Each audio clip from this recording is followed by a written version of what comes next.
Hi friends, বাবুস কিচেনে সবাইকে welcome করে আজ আমি বানিয়েছি ম্যাঙ্গো লস্যি বা আমের লস্যি। এখন গরমের সিজন, সাথে আমেরও সিজন, তাই আমি বানিয়ে নিয়েছি ঠান্ডা ঠান্ডা আমের লস্যি। খুব কম সহজে কম উপকরণে ঝটপট বানানো যায় এই আমের লস্যি।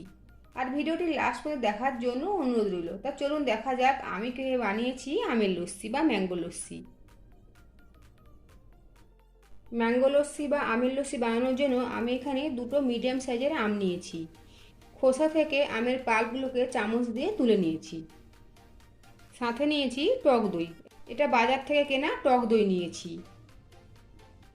সাথে নিয়েছি 5-6 টুকরো আইস কিউব, পরিমাণ মতো চিনি, আর গার্নিশিংয়ের জন্য নিয়েছি কাজু বাদাম কুচোনো, আর লাগবে সামান্য পরিমাণে লবণ।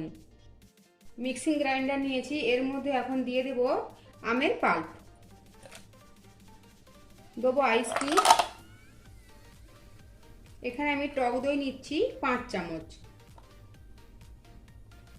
মিডিয়াম সাইজের চামচের 5 চামচ।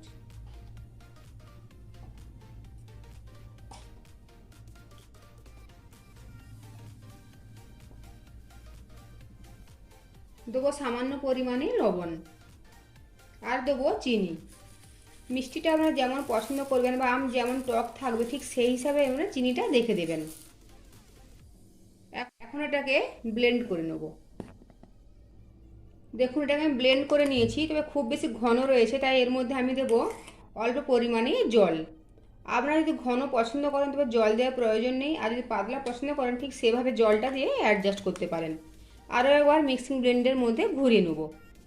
ম্যাঙ্গো লস্যি সার্ভ করার জন্য একদম রেডি। দুটো কাঁচের গ্লাস নিয়ে নিয়েছি, এখন গ্লাসের মধ্যে লস্যিটা নিয়ে নেব।